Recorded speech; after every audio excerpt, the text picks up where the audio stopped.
yule mtu atakayeacha sana fakad hadama dini, huyo kavunja nini?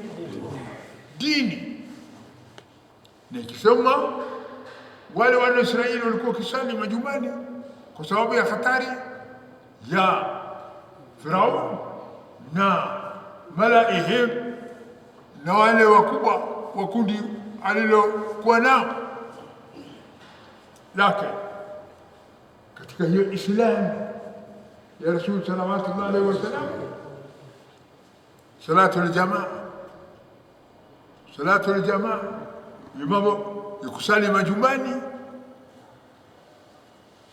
yako, lakini sunna zilizosaliwa majumbani, lakini fardhi unakutana mara pake kusali msikitini na kuhudhuria katika hiyo fardhi na kutekeleza hiyo fardhi ili ipatikane nini?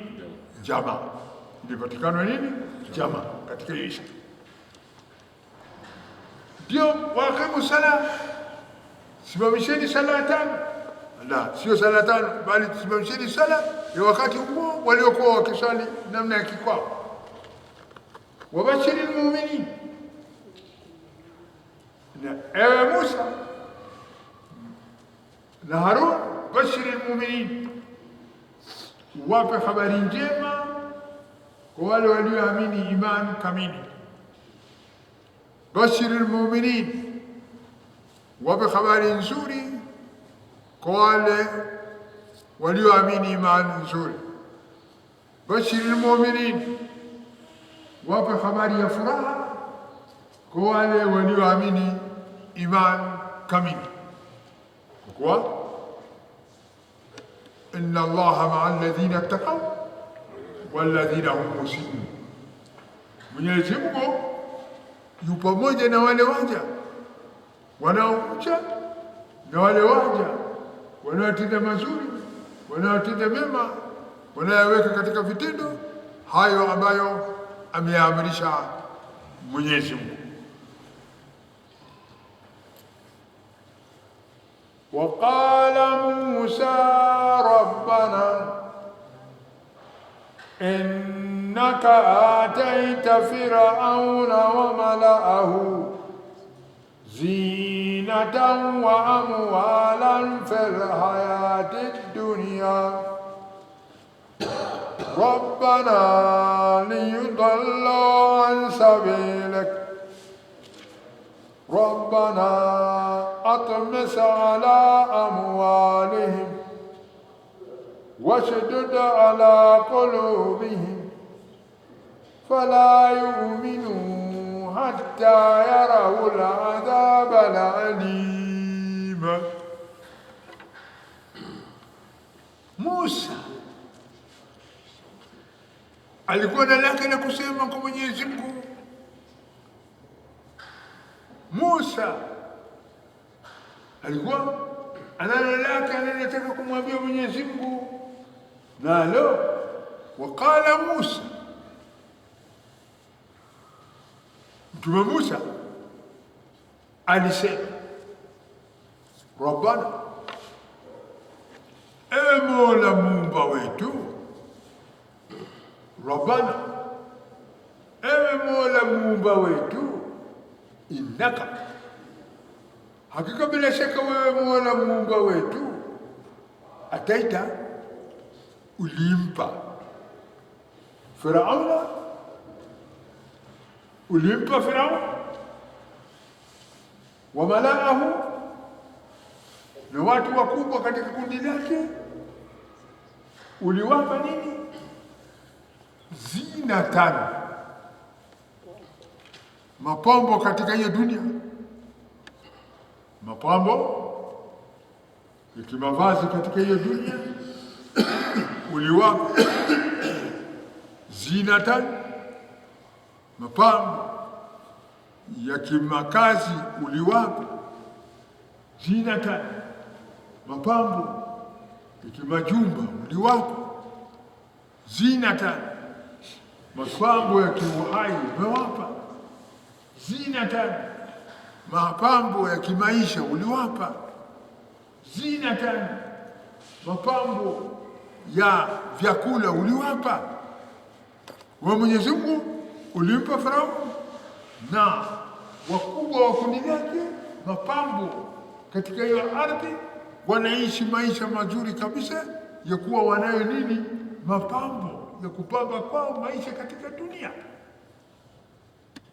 Zinatan. Tena isitoshe mapambo peke yake uliwapa, la pili ulilowapa wa amwalan, na umewapa mali nyingi. Farao umempa mali nyingi, na malaamu wakubwa wa kundi lake vile vile umewapa nini, mali nyingi. Wapi uliwapa hiyo mali? Fil hayati dunia, katika huu uhai wa dunia uliwapa mali nyingi. Katika huu uhai wa dunia uliwapa mapambo mengi. Kwa hivyo kila aliye na mapambo katika uhai wa dunia, starehe yake vile vile ni mingi. Kila aliye na mali katika hiyo dunia, bila shaka starehe yake vile vile ni mingi. Uliwapa mapambo zinatan wa amwala, na mali fil hayati dunia, katika uhai wa dunia. Rabbana, ewe Mola muumba wetu, Rabbana, ewe Mola wetu, umewapa liyudillu an sabilik, mwisho wa matokeo ya kule kuwapa hawa, mwisho ya matokeo ya kule kuwapa mali, matokeo ya kule kuwapa mali, liyudillu, watapoteza watu an sabilika, kukutufuata njia yako. Ona maneno ya Mtume Musa, anamwambia Mwenyezi Mungu nini? Mapambo hayo uliowapa hao watu, watapoteza nayo watu kutofuata njia yako. Mali hizo uliowapa hao watu, watapoteza nayo watu kwa kutofuata njia yako. Sasa neema hizo ya mapambo na mali uliowapa yatatumiwa katika njia isiyokuwa ya haki, katika njia isiyokuwa ya kweli, nayo njia ya kuwatoa watu kutoka katika kumwabudu Mwenyezi Mungu kwenda kuabudu masanamu. Basi na Mwenyezi Mungu alikuwa akijua hayo. Mtume Musa amewadhihisha yale yaliyomo katika nini, moyo wake. Na bila shaka ukiona wenye mapambo katika dunia hii mara nyingi ni wenye kujiepusha mbali na ibada, wenye kujiepusha mbali na maamrisho ya Mwenyezi Mungu, ni wenye amani. Vile vile utawaona wawe ni wenye kubana hukuku Allah, wenye kubana haki zake Mwenyezi Mungu, ni wenye kubana haki hukuku al-adamiyyin, haki ya wanadamu. Sadakati hawazitoi, hawafanyi. Zakawati hawatoi, tabarruati hawazitoi, hata katika nafsi zao. Utaona alama ya kutoshukuru neema za Mwenyezi Mungu zinaonekana katika maisha yao. Basi Rabbana, baada ya Mtume Musa anamwomba Mwenyezi Mungu, anamwambia Rabbana, ewe Mola wetu, itmis ala amwalihim, itmis ala amwalihim, itmis, angamiza hizo mali zao, kwa kuwa mali hizo ndizo chanzo cha upotofu wa kupotosha kwayo waja wako, potofu kupotosha kwayo hao wanadamu itumeti akamisa au ondosha hizo mali zao ala amwali washdud ala qulubihim na nyoyo zao hizo ishdud fanya iwe mgumu washdud kaza nyoyo zao ziwe ngumu ala qulubihim na hawa watu ya Allah na hawa watu ya Mwenyezi Mungu fala yu'minu hatta yarau al-adhab al-alim hawa watu ay Allahumma fala yu'minu hatta yadhuqu al-adhab al-mu'lim wa yuqinu bihi haythu la yanfa'uhum dhalik. Ana Musa anamwambia Mwenyezi Mungu hawa watu ya Allah pamoja na kuwa uliwapa nini mali na mapambo umewapa, fala yu'minu, hawatafanyaje? Hawataamini imani kamili. Fala yu'minu, hawa watu mmoja uliwapa hayo mapambo, hawataona mapambo hayo kwa wewe ndio uliwapa. Hawa watu pamoja umewapa mali, hawataona hizo mali kwa wewe ndio umewapa. Fala yu'minu, kwa kutoona neema ya mapambo, kwa kutoona neema ya mali, fala yu'minu, hawataamini hawa hata yarau al-adhab al-alim, mpaka waone adhabu iumizayo. Hata yarau al-adhab al-alim, mpaka waone adhabu gani? Iumizayo. Nayo ni kweli, wanadamu hawa hawezi kuamini imani kamili mpaka adhabu ikifika. Adhabu ikifika ndio mwanadamu anamjua nani? Mwenyezi Mungu. Hata huyu mwanadamu anayeabudu sanamu, pindi shida ifikapo anaona hapana pa kurejea, inarejea kwa Mwenyezi Mungu aliyemuumba. Anarejea kwa Mwenyezi Mungu muumba wa mbingu, anarejea kwa Mwenyezi Mungu kwa muumba wa ardhi, anarejea kwa Mwenyezi Mungu kwa muumba ya vilivyomo ardhini na mbinguni. Basi wanadamu ikitakiwa waamini, waletewe kitu gani? Adhabu. Ikitakiwa wanadamu waamini imani kamili, adhabu tu, msukosuko, taabu na shida,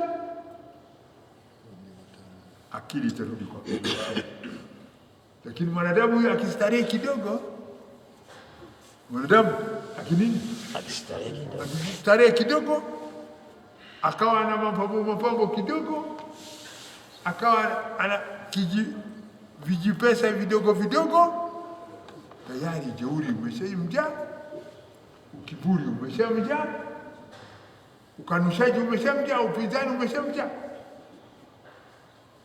Ni mwanadamu asiye na kitu hana ujeuri, asiye na mali hana ukiburi, asiye na mapambo hana ujeuri, mnyenyekevu. Na Mtume Musa amemwambia Mwenyezi Mungu, fala yu'min, hawa watu ya Allah ya Rabbal Alamin hawezi kuamini hata yarau al-adhab al-alim, mpaka wauone adhabu iumizayo, adhabu inayoumiza. Adhabu inayoumiza si adhabu tu ya kuwatia katika shida na taabu na huku bado wanaishi wamesalimika, la, adhabu inayoumiza mtu kama vile unavyochunwa au kama vile unayofinywa. Ukifinywa si unaishi unafinywa, unaishi uchungu. Hawa mpaka adhabu ya kuwatia uchungu ndio tuwafanya waamini.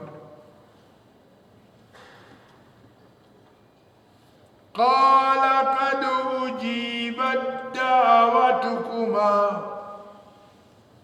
fastaqima wala tattabi'anni sabila alladhina la ya'lamun. Musa na nduguye Harun waliuelekeza maombi yao kwa Mola aliyewatuma, waliuelekeza maombi yao kwa Muumba aliyewaumba, waliuelekeza maombi yao kwa Rabbul Alamin, Mola wa viumbe vyote, na maombi yao ikajibishwa, na majibu ya maombi yao ndio hiyo aya. Anasema Mwenyezi Mungu, qala, amesema nani? Tuko pale qala Musa rabbana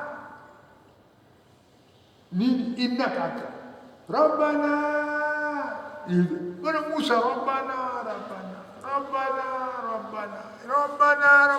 Muumba wetu Musa amekazana na rabbana. Sasa rabbana huyo ambaye Musa amekazana naye akumfanya Musa arejee patupu, akumfanya Musa na nduguye warejee patupu, bali alijibisha dua ya Musa na nduguye. Amesema nini? Qala, amesema rabbana, Mola wetu Allah amesema qad, hakika bila shaka Musa na Harun ujibat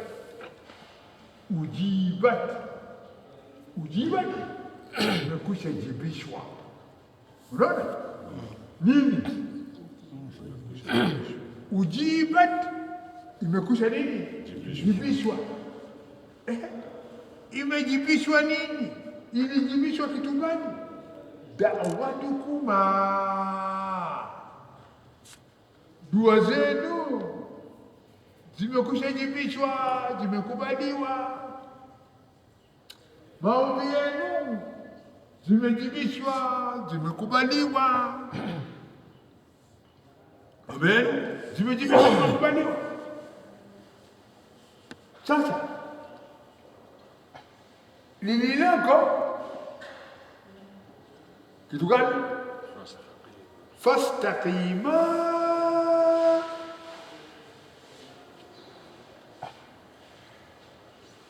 dumuni, msimame wima katika kuomba dua, na mdumu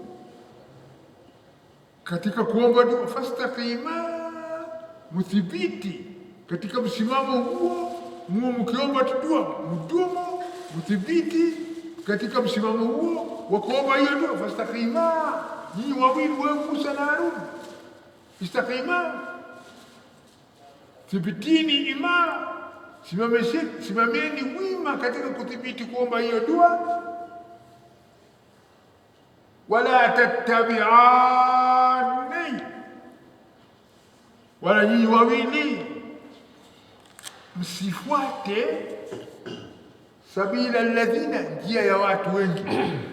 Ya salam, nyinyi watu wawili msifuate njia ya watu wengi. Demokrasia inasema majority za wina na hapa kwa Mwenyezi Mungu minority za wina. Lala hiyo, kuna kasoro katika demokrasia yenu, kuna kasoro katika nini? Demokrasia yenu. Ona Mwenyezi Mungu anasema nyinyi watu wawili, nyinyi wewe Musa na Haruna, msimame wima katika maombi yenu hayo daima muwe mkiomba hivyo. Wala tattabi'ani, wala msifuate sabila njia alladhina, ya watu ambao la ya'lamuna. Msifuate njia ya watu wagani? Wasiojua, wasioelewa, wasiofahamu. Sasa kinachotakikana nini katika hiyo dini au katika hiyo Qur'an au katika mafumu ya maneno ya Mwenyezi Mungu? Kinachotakiwa ni nini? Kinatakiwa daima ukweli ndio ufuatwe, ijapokuwa ulimwengu mzima utakataa ukweli. Wewe mwenye kuamini, simama katika ukweli. Ona Rasul Muhammad salawatullahi alayhi wasallam alipoanza dawa katika Makka, Waislamu walikuwa wangapi? Hawako. Alianza dawa hana kauni wahid, hali ya kuwa yeye moja, ndio muumini moja, muslim moja, wahid moja. Dunia mzima kufar, upinzani wa kumpinga, lakini qama maa Allah,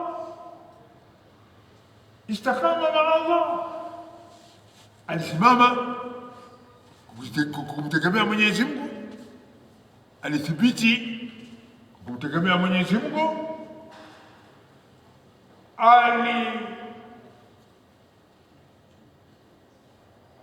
utetea dini ya Mwenyezi Mungu, alikawa mmoja, akaja mwingine, Abubakar na kina Umar na kina nani na kina Khadija na kina Ali radiyallahu ta'ala anhu, moja walikuja mpaka Islamu ikapanuka, ikatanuka, ukawa ni pana mpaka leo hii. Islamu bado inaongezeka, ambayo namba takriban bilioni 600 lakini huge namba hiyo Islam iliyoko habaan manthura, kama pofu isiyo na kitu ndani yake, kwa kuwa wamekusalia Islam ismu bila musama, jina pasina wenye kuitwa, wa action deed amal kidini, athari yake hapana. Ona amali kidini na athari ipo alipokuwa Rasul salawatullahi alayhi wasallam peke yake. Ona bilioni imepatikana. Sasa bilioni wako wawe bilioni yao ilikuwa inahitaji kila mmoja katika hiyo bilioni ya Waislamu aliyoko alete bilioni kama Rasul alipoleta bilioni. Kana lakum fi rasulillahi uswatun hasana, mnayo nyinyi katika kiigizo chema kutoka kwa Mtume sallallahu alaihi wasallam. Bora hatukumuiga, bora nini hatukumuiga? Mimi hivi katika hiyo Islamu sijampata mtu mmoja tu nimempa dawa akakubali akasilimu, sijapata. Wewe vile vile katika hiyo Islamu hujafanya dawa katika hiyo Islamu ukamsilimisha hata mtu mmoja. Sasa Uislamu mfuko basi, kad ujibat, imekwisha kubaliwa dawatuma, dua zenu wewe Mtume Musa na Mtume Nuh na Mtume Harun, dua zenu zimekubaliwa. Fastaqima, lilosalia sasa thibitini, msimame wima katika kumwomba Mwenyezi Mungu. Wala tattabi'ani, wala msifuate sabila alladhina la ya'lamun, njia ya wale watu wasiojua. Asije mtu hapa akasema anayo rai yake, anayo siasa yake, anayo maarifa yake, anayo ukweli wake. La wala tatabia, msifuate njia ya watu wasiojua sheria zake Mwenyezi Mungu na uongozi wake Mwenyezi Mungu, msiwafuate. Ongojeni sasa nini atakalolifanya nani? Mwenyezi Mungu. Ongojeni, subirini, muone Mwenyezi Mungu atafanya kitu gani.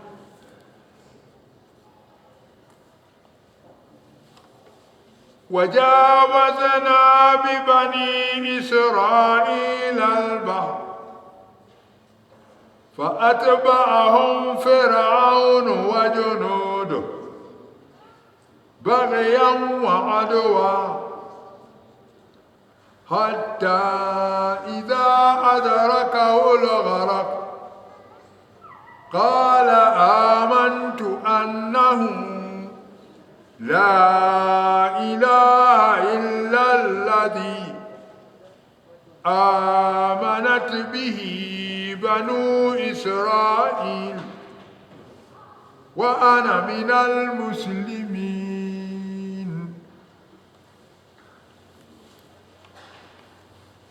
Penye mambo ni hapa, penye dhihirisho la kudhihirisha dua ya Mtume Musa na Harun imekubaliwa iwazi ni hapa. Farao aliendelea na maasi yake na madai yake, pamoja na wakubwa wa watu katika kundi lake wameendelea na maasi yao na maovu yao, mpaka siku Mwenyezi Mungu alimletea habari Mtume Musa, gura mji na wale watakao waamini pamoja na wewe, hama huu mji, ondoka katika huo mji wa Misri na mwende upande huo ambapo umeelekezwa. Musa akajitayarisha. Fika usiku akaondoka Musa na wale walioamini pamoja naye, umeelekea upande wa bahari. Safari wanakwenda. Habari imemfikia Firauni. Ewe Firauni, umekaa hivyo, Musa pamoja na ndugu ya Harun wameshawachukua wana wa Israeli, kiasi waliowachukua wanagura nao, wanakwenda nao, wanaelekea upande huo. Mji umesalia patupu wazi, hapana watu. Ameondoka, mtaondoka. Sasa hapana budi, lazima tumfanyeje? Tumfuate, tukawarejeze wale wana wa Israeli ambao amewatoa hapa. Haya, katika kutoka vile vile inatakiwa nini? Maandalizi. Katika kutoka inatakiwa nini? Maandalizi ya vipandwa na nini na nini na nini. Wamejiandalia, wakatoka. Wapite upande gani? Upande huu, njia hii. Wameandama ile njia, hawe mbio wakwenda mpaka hata Musa na kundi lake wanaona hao ila Firauni wanakuja na kundi lake. Firauni naye anaona hao Musa yule na wana wa Israeli, lakini wao tumeshawapata, hawatakuwa na pa kupita. Kule wanakoelekea huko, wanaelekea wapi? Baharini. Wakifika baharini, basi ukomo wao mbio. Walipofika baharini kule, Musa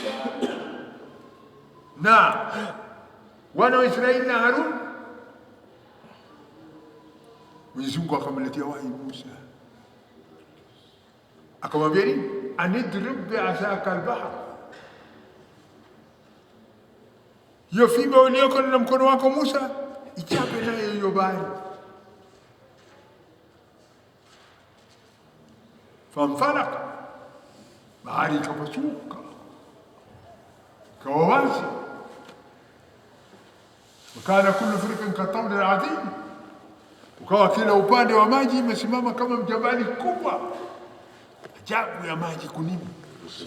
Kusimama maji yenyewe haina kizuizi au ukuta na nini na nini, maji imesimama. Kwa nini maji imesimama? Kwa kuwa mwenye maji alimwambia maji simama, maji atakataa? Hapana. Kama mwenye moto alipomwambia moto ya naru kuni bardan wa salama ala Ibrahima, mwenye moto amwambia moto kuwa baridi usimchome Ibrahim. Ibrahim alipotupwa ndani ya moto anakaa raha mstari. Basi mwenye maji alimwambia maji nini? Simama. Maji imesimama. Na wana wa Israeli hawa waliona miujiza kweli. Waliona nini? Miujiza kweli. Miujiza huko kwanza Misri waliona miujiza ya fimbo ya Musa ile ilibadilika imekonyoka ikimeza vichawi vya wachawi. Ya pili sasa wanaona miujiza ya fimbo ilipochapa bahari imekuwa barabara kavu tena saa ile haukuongojwa mpaka jua ilitoka ndio likauke. Bala barabara kavu saa ile barabara kavu. Haya Musa na wale haya halumu twendeni.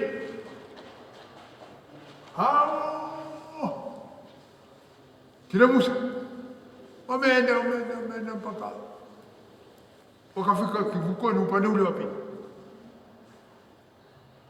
Hawa tena Firauni amekuja na watu wake, wamefika mahala pale, si barabara hiyo, lakini kweli hiyo ni barabara. Akili ya wenye elimu wanasema hiyo ni barabara. Akili ya wenye educationist wanasema hiyo ni barabara. Knowledgeist wanasema hiyo ni barabara. Akili ya wenye maarifa wanasema hiyo ni barabara. Lakini sio barabara hii adabu. Sio nini? Sio barabara ni nini? Adabu, mateso. Firauni alipofika pale sio huyo Musa alipita pale, wale wanasema haya twendeni. Hawa kidogo kwenda mpaka wakifika katikati hiyo barabara. Hapo ndipo walimjua Mwenyezi Mungu ni nani. Hapo ndipo walipomtambua Mwenyezi Mungu. Hapo ndipo walipokubali na nani? Na Mwenyezi Mungu. Na ndio Mwenyezi Mungu anakuambia wewe habari ya huyu Firauni, na wewe na sisi tumepata nzuri leo. Qur'ani inatuambia habari ya huyu mtakabiri, mcheuri, alimalizikaje baada ya kumwasi Mwenyezi Mungu. Na ndipo hivyo kila mwasi anamwasi Mwenyezi Mungu atamalizika. Ndio Mwenyezi Mungu anasema wajawazna bibani Israila al-bahra. Jawazna, tuliwavukisha bibani Israila al-bahra, wana wa Israeli tuliwavukisha hiyo bahari ya Suez. Tuliwavukisha mvuko wa kiajabu, sio mvuko wa kimaarifa, sio mvuko wa kielimu, bali tuliwavukisha mvuko wa kimiujiza. Jawazna, tuliwavukisha wana wa Israeli hiyo bahari hiyo ya Suez tulipokwisha kuwavukisha walikuwa wakiandamwa wakifuatwa na wana wa Israeli. Mwenyezi Mungu anakuambia faatbahum Firaun wa junudu, Firaun naye amekuja anawafuata. Anawafuata kina nani? Faatbahum, waliwafuata wana wa Israeli, Musa na Harun na wana wa Israeli waliwafuata nani? Firaun aliwafuata, wa junudu na jeshi lake, baghyan. Ona, waliwafuata kwa sababu ya nini? Baghyan, dhulman, kwa sababu ya kutaka kwa nini? Wadhulumu. Wao kutaka kwa nini? Wadhulumu, watesa, waadhibu, waweka katika hali ambayo haifai mwanadamu kuwekewa kwayo. Baghyan. Na isitoshe sio dhulman, baghyan peke yake, wa adwan, walifuata vile vile kwa ajili ya uadui uliojaa ujeuri ndani yake. Wa adwan, na ujeuri uliojaa ndani yake uadui. Wa adwan, na ujeuri uliojaa ndani yake nini? Uadui. Na ujeuri wa hao watu ni kumuasi mtume wa Mwenyezi Mungu Musa alayhi salam, kumuasi mtume wa Mwenyezi Mungu Harun alayhi salam. Kubwa kabisa na maasi ni kumuasi Mwenyezi Mungu na kukubali kwao kuwa Firaun ndiye Mungu. Maasi makubwa sana, ujeuri. Sasa wamemfuata Musa na Harun na wana wa Israeli kwa sababu gani? Baghyan, kwa sababu ya dhulma, wa adwan, kwa sababu ya ujeuri uliopita mpaka katika uadui wake. Sasa walipofika katikati ya bahari, hata idha adrakahu al-gharaq, mpaka idha adrakahu, ilipomdiriki, ilipomshika. Kitu gani? Al-gharaq, ilipompata kule kuzama, kule kugharikishwa. Gharaqu, kule kugharikishwa, ilipompata Firaun, maji ilipompika katika kilinda koo, maji ilipokusha fika hapa, alipoingia Firaun ndani ya bahari, kufika katika ile Suez, katikati yake Rabbul Ma,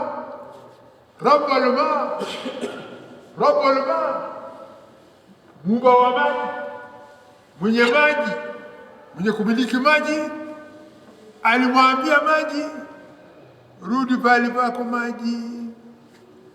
Maji imekataa? Maji haikukataa, maji inarudi. Ukirudi, ilikuwa Firauni hajazinduka, hajatanabah na haya. Maji imerudi, huyu kwenye miguu, hiyo kwenye miundi, hiyo kwenye magoti, hiyo kwenye mapaja, hiyo kwenye kiuno, hiyo kwenye kitovu, hiyo kwenye kifua, hiyo kwenye shingo. Maji ilipofika katika kilinda koo hapa, hapo Firauni alizinduka. Hata idha adrakahu al-gharaq, mpaka kuzama ilipompata Firauni. Alipokuwa anaona anazama, qala amantu. Hapo ndipo nani? Firauni amesema nini? Amantu, nimeamini. Anasema nimeamini hali ya kuwa kitu gani? Amesema nimeamini hali ya kuwa kitu gani? Maji imeshamfikiria katika kilinda koo, ana hakika sasa anazama. Hapo ndipo amesema amantu, nimeamini, annahu, kabla shaka, la ilaha hapana mwabudiwa anayeabudiwa kwa haki illa alladhi, isipokuwa mwabudiwa ambaye amanat bihi, waliamini kwayo banu Israil, wana wa Israili, hao walio na Musa. Kifo kilipomfika, kuzama ilipomfika, ndipo aliamini. Na ndipo hapo kila mwanadamu shida itakapofika ndipo ataamini imani kamili. Wanadamu wote, mimi namna hiyo, wewe namna hiyo, sisi namna hiyo, mpaka adhabu tufike, mpaka shida itufike, ndio tutaamini imani kamili. Kuamini imani kamili pasina shida na taabu, wachache mno miongoni mwa wale ambao Mwenyezi Mungu amewachagua. Mwenyezi Mungu atujalie miongoni mwao. Basi amesema amantu, nimemwamini Mwenyezi Mungu, yule ambaye wameamini kwaye wana wa Israeli.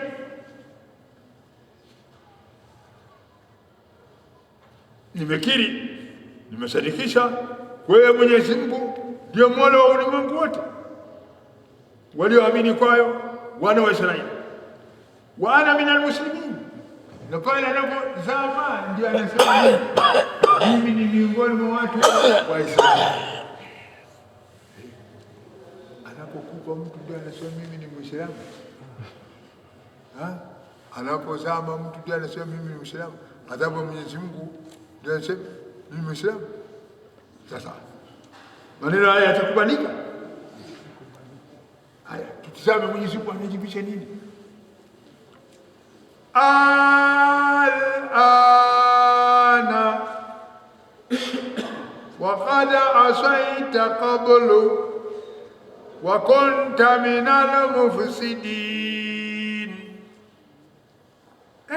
Rauni al-ana, je, sasa ndio unaamini? Za tule sana, umechelewa sana. His Excellency, umechelewa sana.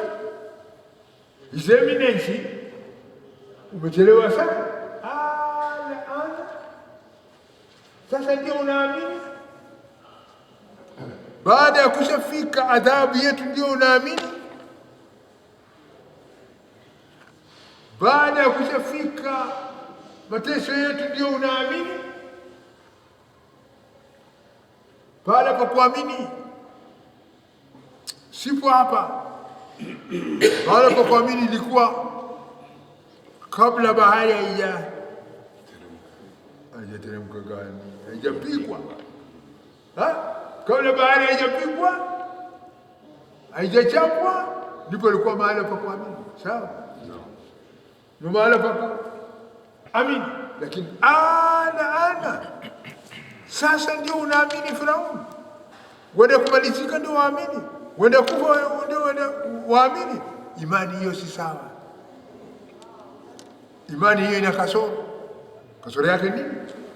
Umeamini kwa sababu unaogopa. Ajabu ya Mungu kuogopa. Ajabu ya nani?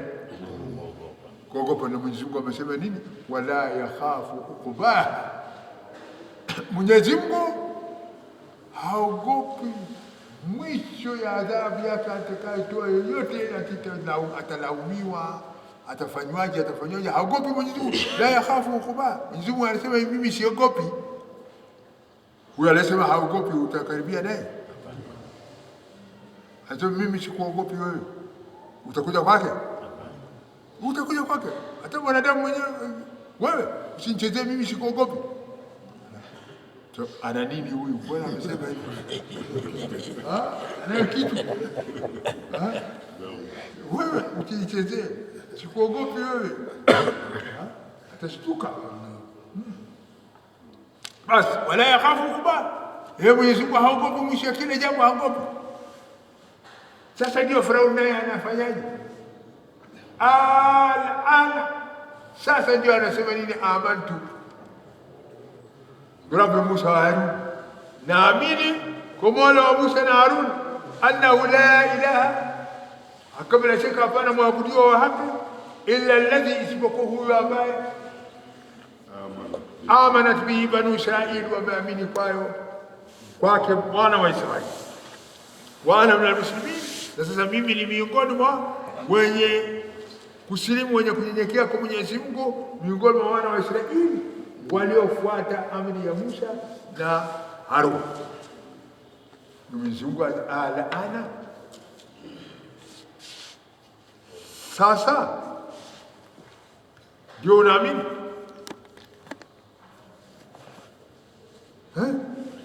sasa ndio wakati wa kuamini. Wakad asaita kabla, na kabla ya hapo ulimwasi Mwenyezi Mungu. Kabla ya hapo kule mjini huko ulimwasi Mwenyezi Mungu. Asaita kabla ya hapo uliasi. Wa kunta min almufsidin, na umekuwa wewe miongoni mwa watu waharibifu. Wewe Firaun, kunta min almufsidin, ulikuwa miongoni mwa watu gani? Watu waharibifu waliowatoa watu. Uliwatoa watu kutoka katika kumwabudu Mwenyezi Mungu wa haki, uliwalete katika ibada yako, madai yako yote madai isiyokuwa ya haki. Ulikuwa mharibifu wewe. Basi wewe Firaun, falyauma nunajjika bibadanik litakuna liman khalfaka aya wa inna kathiran minan nas an ayatina laghafilun.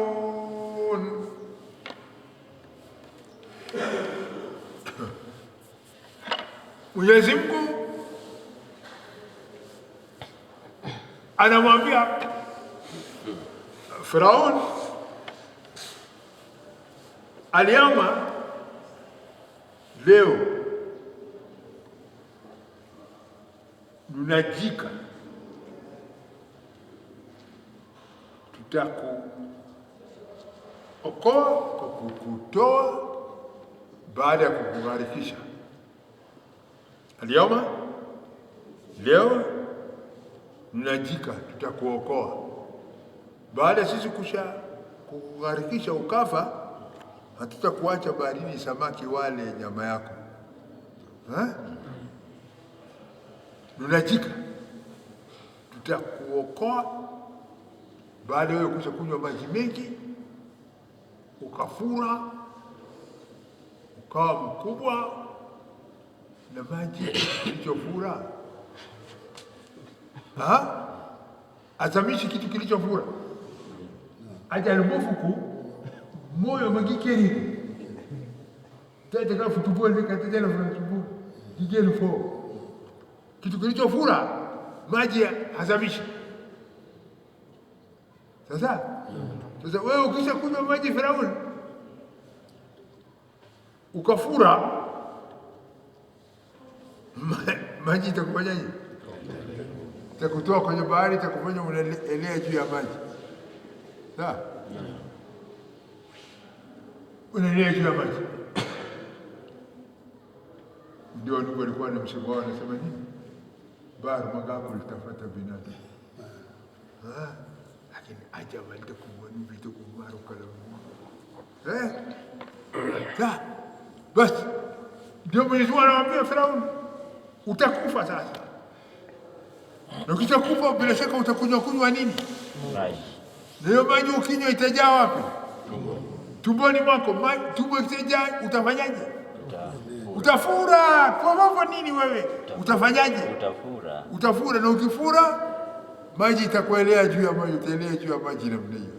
Ndio Mwenyezi Mungu anasema falyauma, leo wewe Firaun, wewe unadai wewe ni Mungu, leo nunajika, tutakuokoa kwa kukutoa kutoka katika bahari, tutakuokoa bibadanika, mwili wako mzima tutatoa mzima.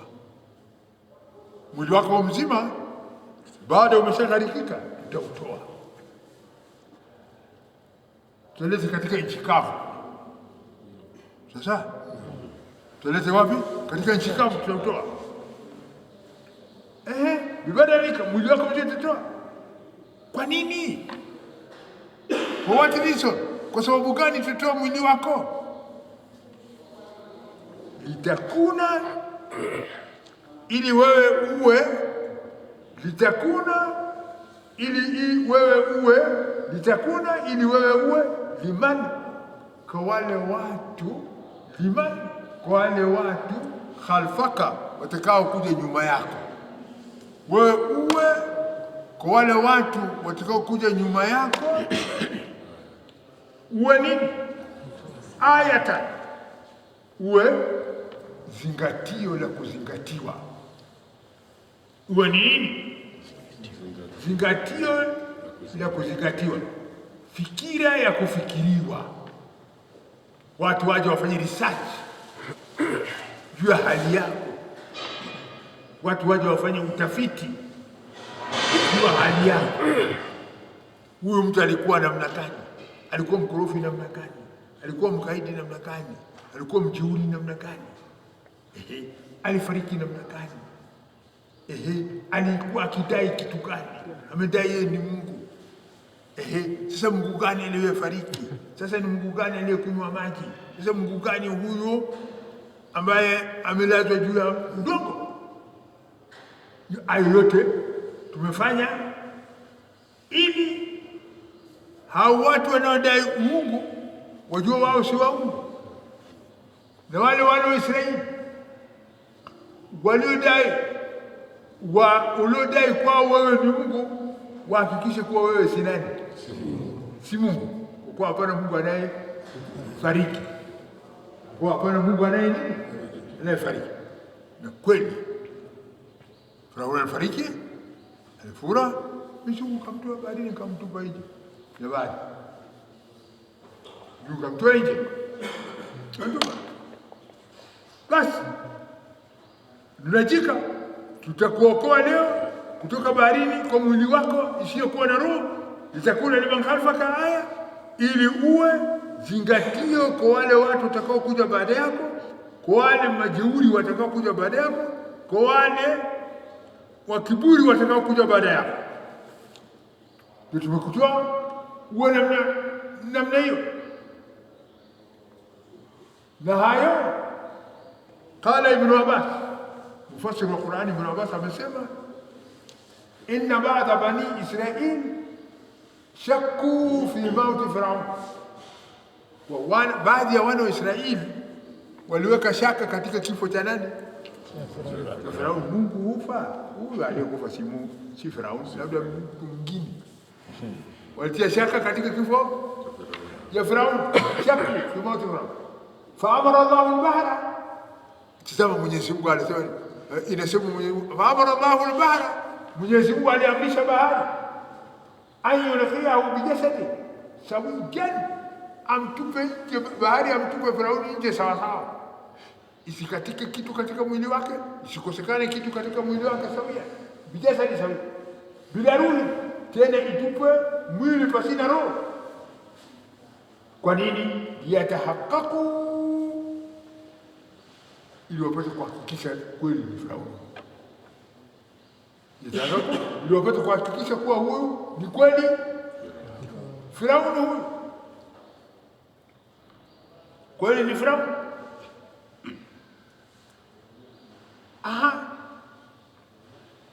Sasa Firauni ametolewa baharini ili awe zingatio la kuzingatiwa na kila anayedai uungu, kwa uungu wake ni wa uongo. Kwa nini? Kwa sababu atakufa.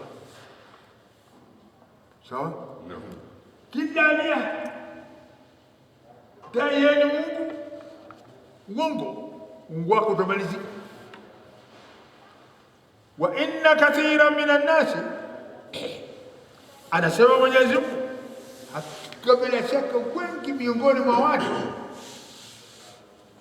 an ayatina, kutokamana na hizo vijizati zetu na ayati zetu hizo,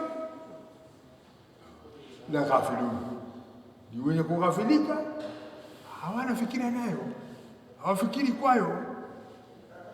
Na fikira ni kuweka jambo chini na kuona mambo hili ilikuwaje.